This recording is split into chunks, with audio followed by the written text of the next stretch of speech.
Living longer, living healthier, living better than ever before.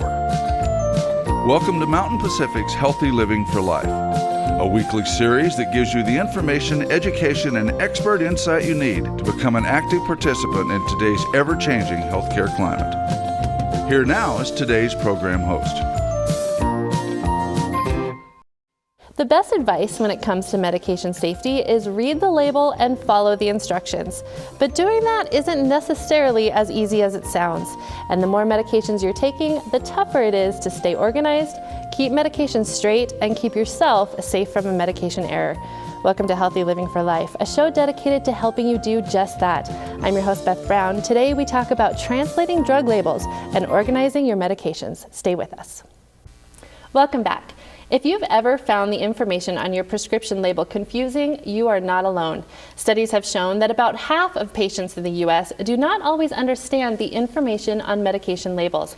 Joining us this morning is pharmacist Lisa Sather to help us pay better attention to medication information and to translate some of the information that's on there. Thanks so much for being with us this morning, Lisa. You're welcome, Beth. So let's talk about some of the information. Obviously, more than just the labels come with a prescription. You get inserts and things like that. But can we start with talking about the labels? What do you typically find on a medication label? Yes, of course. So it's important for, I think, our viewers to note that medication labeling is regulated by federal and state law. So it's not just willy-nilly what appears on there. So you're going to see things like your name, your prescriber's name, pharmacy information, the pharmacy name, address, and phone number. You're going to see the drug name, strength and quantity, and directions for use, as well as the number of refills that are left on the prescription, when the prescription can be refilled, those kinds of things. You may see, of course, the generic name of the medicine, the brand name. Sometimes these things are going to be abbreviated because they're very long. And some other additional miscellaneous information that shows up are initials of the pharmacist that check the prescription, the technician information. There's just an awful lot. We could spend quite a bit of time just going through each and every part of that, but that's the basics that you're going to find on a label. So yeah, wow, that is a lot, and some of it can be very complicated, but let's try to start with something maybe a little more simple, the medication name. Why is it important to know the names of the medications you're taking? Right, that's a great question. So of course, the more you know about your medicines, the better you're going to be able to talk with your physicians about them, and also remember the side effects. That's important to link to the name of your medicines. So that's one important thing. And also you need to know why it's being prescribed, I guess is what I'm trying to say. I mean, that's extremely important. I'm taking this particular medication for my blood pressure. So you need to kind of link that in your mind with the name of the medicine. That's extremely valuable. Okay. And maybe the most important, arguably, part of the label would be the instructions. Sometimes those can be complicated or a little bit confusing. Can we walk through maybe some of the more common instructions you might see on a medication label? So let's start with take with food. Mm-hmm. So first of all, why do you need to take some medications with food, and how much food should you eat to make sure you're following those instructions correctly? Sure. So there's a couple of reasons why that's very important when you see that on a label. The first really is a lot of times medicines can be upsetting to your stomach. So if they're taken on an empty stomach, that can come directly into contact with your stomach, and it can be irritating. Some of the most common medicines would be non-steroidal anti-inflammatories. Over-the-counter names for that would be Aleve or ibuprofen. There are other certain medicines that can cause that. Another important reason to take medicines with food sometimes is that they can be absorbed better. Some medicines are much better absorbed with food, so that's really important to note. A full meal usually isn't necessary. You don't have to go down and eat as much as you can, but something like some crackers, a snack, some yogurt, and sometimes even a glass of milk is appropriate. Okay, great. Well, sort of on that same vein, what about take with water? What does the water do, and why is that important? Sure, another great question. So water obviously helps to break down the medicine and pass it through into your stomach and intestine where it's absorbed. So that's number one important. Water actually is generally it's a small sip is not enough. So when an instruction says take with water, that means an 8-ounce glass of water. Okay. Some medicines that come directly into contact with your esophagus can be very irritating if they don't have enough water to move them through, so that's extremely important to remember. Okay, great. So a common one is take once daily or take twice daily. Right. Is there a certain time of day that is better to take those kind of medications when you get those sort of instructions? Sure. And if it's twice, should it be 12 hours apart, even if you have to wake up to take it? Can you speak to that one a little bit? Really important to talk to your pharmacist about the best time of day to take the medicine. Some medicines are best taken at bedtime, some are best in the morning, so it's going to be dependent on the medicine if it's a once daily situation. Also, regarding the twice daily question, that's typically, spaced out evenly throughout the day. So breakfast and dinner is typically a good time, or morning and bedtime. It's not really necessary to wake up to take medicines. If it's twice a day, that's typically not an issue. So you can talk to your pharmacist about what the best times are. Okay, great. And how about if it just says take as needed? What do you do there? So take as needed really refers to those medicines that don't have to be taken on a routine basis, that are taken just for certain specific situations that arise. For example, right now it's allergy season. It might be allergies, it might be sleeping, it might be anxiety. So those medicines may say take when needed for a condition, but it's also important to note there's going to be a maximum dose, maximum interval you can take those, but it's important to talk to your doctor about why you have that flexibility in taking medicines as needed. Okay, great. How about another instruction indicating that you should limit your sun exposure? What do medications like that do, and what are the risks there as far as being in the sun? Sure, there's a couple different kinds of sun reactions that can happen. One is a photoallergy. That's very rare, but let's talk about phototoxicity because that's a more common type of reaction with medicines. Some medicines actually absorb the UV rays, and it can cause you to experience a severe sunburn. So it's important to know that if your pharmacist says, you need to limit time in the sun, there's a reason for that. Okay, so what does limit sun exposure actually mean? Yeah. Can you be in the sun at all? Does it help if you wear sunscreen? Sure, absolutely great question. So limit your time in the sun, wear sunscreen that has a good UVA, UVB protection with a minimum SPF of 15, and wear appropriate clothing. That's really important. Okay, we're just about out of time, but Sure. let's hit one more. Yes. How about those labels that say avoid alcohol? What could happen if you mix them with alcohol, and can you drink at all? It's a very good question, and it's always important to talk to your doctor or pharmacist about the specifics of a specific medication that has that warning on the label. Two things. One, alcohol can interact with medicines and basically cause increased side effect risk. So some pain medicines can, if you take those with alcohol, it can make you drowsy, sleepy, even more nauseated, can cause vomiting. So it can be kind of a side effect situation, but even more importantly, some medicines can severely interact with alcohol and make you very, very ill if you take them together. So that's important to talk to your pharmacist about. Okay, for sure. Thank you. So we need to pause here for a quick break, but we're just scratching the surface when it comes to making sure you understand what you need to know about your medications to limit your risk for side effects or having problems. This gets tougher for you folks out there who are taking multiple medications. We're going to talk about that and much more right after this. Stay with us.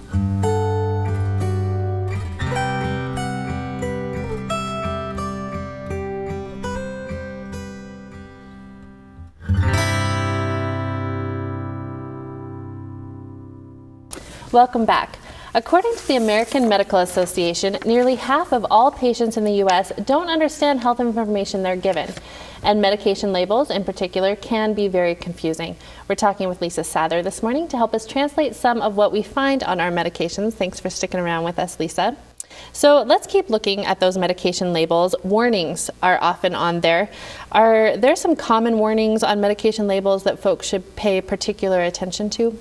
Sure, Beth. Yeah, sometimes you'll see the actual warnings actually printed right on the label, and sometimes you'll see what we call auxiliary stickers stuck to the label of a medicine. And that's really important for patients to pay specific attention to because they are important, they are valid. Your pharmacist should be talking to you about those when you receive a prescription. But some of the most common ones would be do not drink alcoholic beverages, or may cause drowsiness or dizziness, take with food. We kind of hit on that earlier. So there are also maybe there's just a whole host of warnings. You may also receive some additional printed information with the prescription that really goes into detail about specific side effects and things to look for.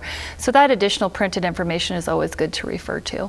Okay, great. And so studies have shown that sometimes those warnings can be misunderstood, especially if they use words that folks might not understand or if there are multiple steps to the warnings.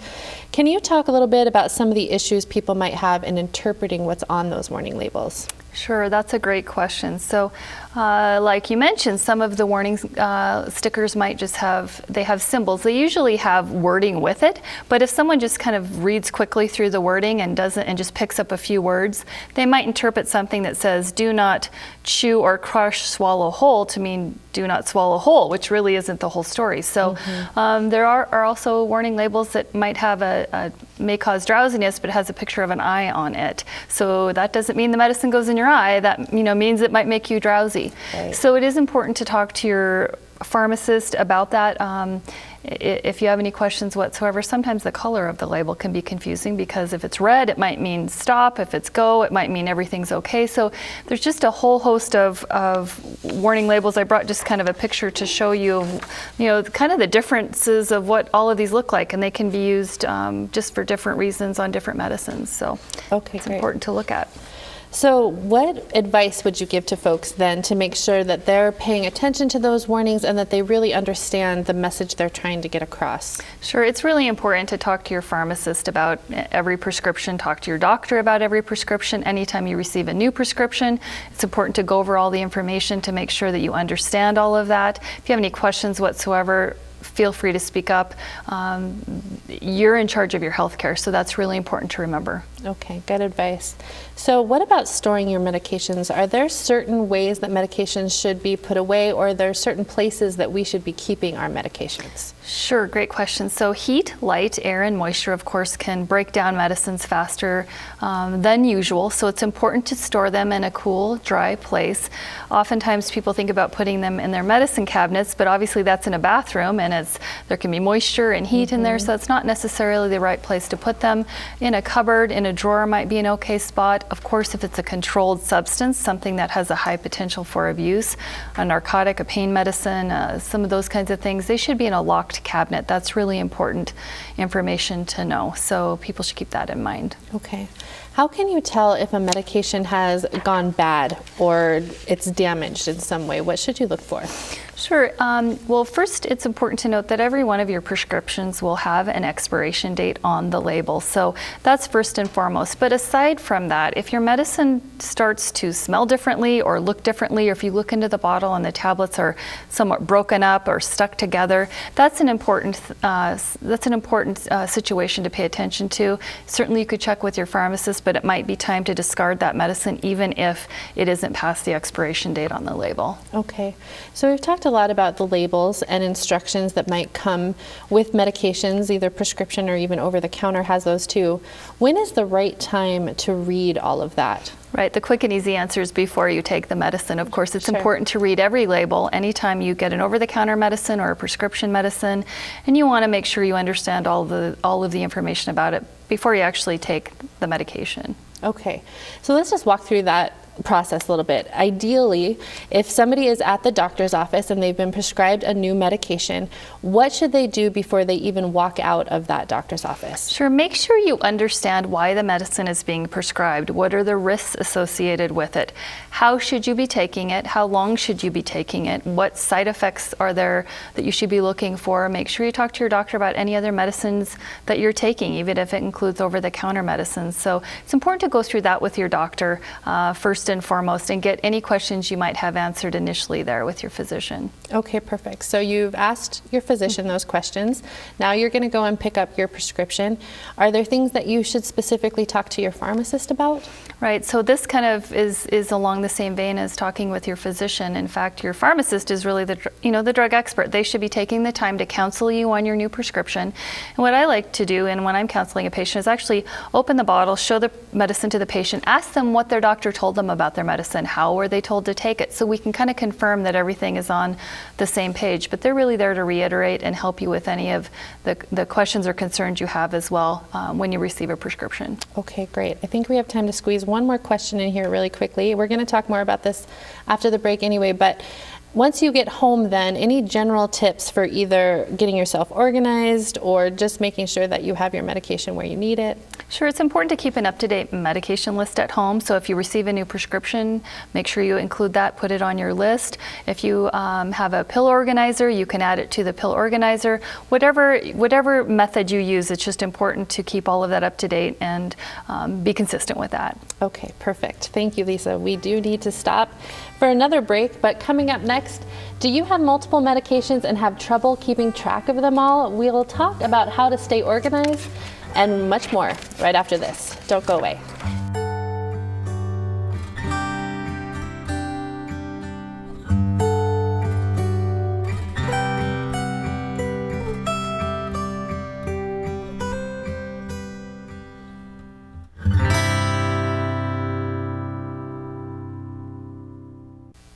Thanks for staying with us.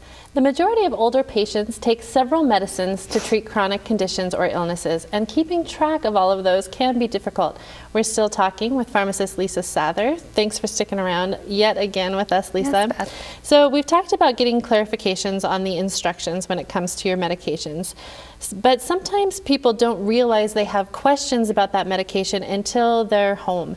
So if someone gets home after already talking to their doctor and pharmacist and realizes, I have a question, what should that person do? Sure, call your pharmacist. I would say they're probably more readily available than reaching someone at the physician's office, but certainly you're free to call your doctor's office and see if someone's available to talk to you. Okay.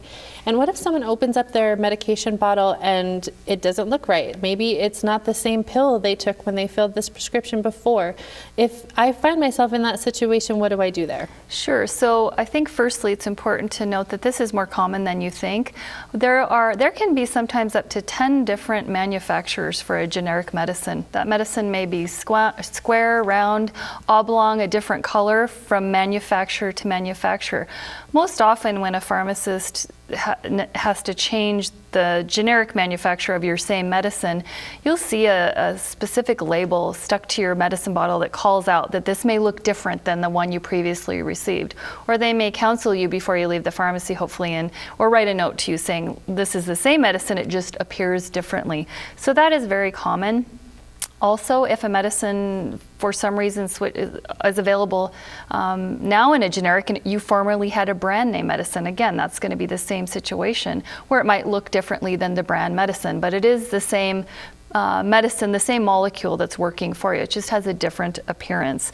If you're concerned about that, certainly you can call your pharmacist. They're able to actually verify for you based off of the imprint on the medicine, the shape of it, and the color of it, what that medicine actually is. There are online apps, online tools that you can use to punch those things in. And also typically your bottle is going to have the actual description of the medicine right on your prescription bottle, so that's a good reference too. Okay, great.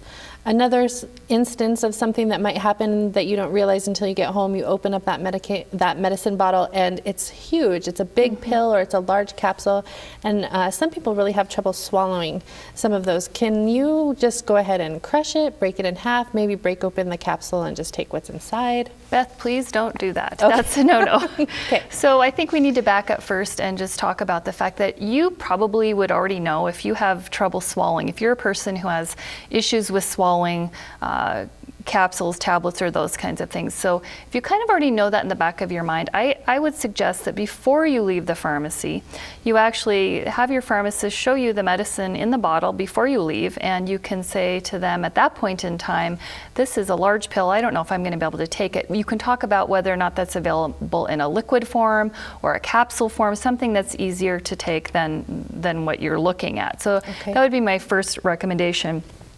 Second thing is, if you do have trouble swallowing and you can typically get them down, but it's a little bit more difficult, make sure you drink lots of water even before you take your medicine. That lubricates your throat, your esophagus, and helps things pass down more smoothly. So that's important. Okay. So let's talk about those folks who have multiple medications, and that certainly becomes more common as we get older. Do you have any tips on how to organize yourself so that you're keeping track of all those different meds? Sure. I think most importantly, it's important to have a system to keep organized with. It doesn't, to keep things on a routine. So firstly, whatever that is, make sure that you have a routine in which you're remembering to take your medicines. If you need to set an alarm, if you need to work that around a specific time of day, you take a walk, you have dinner at a certain time, that's important. If you need to, you can certainly get a pill organizer. These are available in all kinds of different sizes, shapes. They can hold lots of different pills. They can be used for once time a day. If you're taking things up multiple times a day, there's multiple compartments for those, so that's really important. It's important to keep a medication list, keep an up-to-date list of all your medicines, what they are, what they're used for, how often you take them. All those kinds of things. You can make a list on your computer. Some folks are very into that, and so that's easy to do. Keep the printed copy of the list with you. Make sure you take it to all of your doctor's appointments. That's extremely important. And regardless of your system, just make sure you're consistent and you do that stay up with that, because it's important to take things as they're prescribed and make sure you do that routinely. Okay. For those people who are trying to keep on top of a chronic condition or disease, maybe heart problems or something like diabetes, or even multiple conditions like that, where they are really taking a lot of medications, and those pill boxes don't really get the job done, any suggestions for those folks? Sure. So the best suggestion I have for that is you might need to use multiple pill boxes. That is really the best way to do that. In addition to that, I would recommend you have a written list that tells you the date, the time. Every time you take the medicine, you can write down that time of day, what the medication was, so that way when you're dealing with multiple things, you've actually documented that you took it versus just relying on, has it been taken out of the specific pill box? I think that's really important. Okay. Are there any risks associated with taking medications out of their original packaging or that bottle and putting them into those pill boxes? Sure, that's a good question. Most medications are fine taken out of their packaging. If they're not, it's going to be listed right on the labeling, or your pharmacist will probably even tell you that when you leave with your prescription. So the biggest thing is really that, some of those are really sensitive to temperature. They have to be in the refrigerator, or they have to be kept away from light. Again, that's going to be specified to you. If medicines are blister packed for you, certainly you can take the individual blister packs and put those in your pill organizer, so that will be fine. And really important, just don't handle the medicines more than you need to, because it can lead to breakdown of them more quickly than you'd like. Okay, we're almost out of time, but really quickly I want to get in one last question about if you take them out and then you don't remember which pill is which, what do you do? Sure, great question. Your pharmacist can help you with that. Again, as we talked about earlier, that imprint, that shape, that color is going to be completely identifiable either by an app. Also, the labeling on your original prescription bottle should have that. You can go online. Perfect. Thank you so much, Lisa. That's all the time we have for today, but I appreciate all your time and your expertise. Absolutely. And thank you for tuning in this week. We hope we'll see you again next week. Until then, stay fit, stay well, and stay healthy for life with Healthy Living for Life. Have a great week.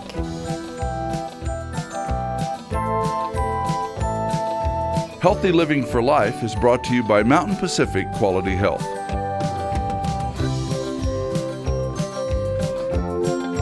We'd love to hear from you. If you have suggestions for future programs, visit our website at mpqhf.org or call us at 406-443-4020. You can also catch us on YouTube by visiting our website and clicking on the YouTube icon. Special thanks to Fire Tower Coffee House and Roasters. Production facilities provided by Video Express Productions.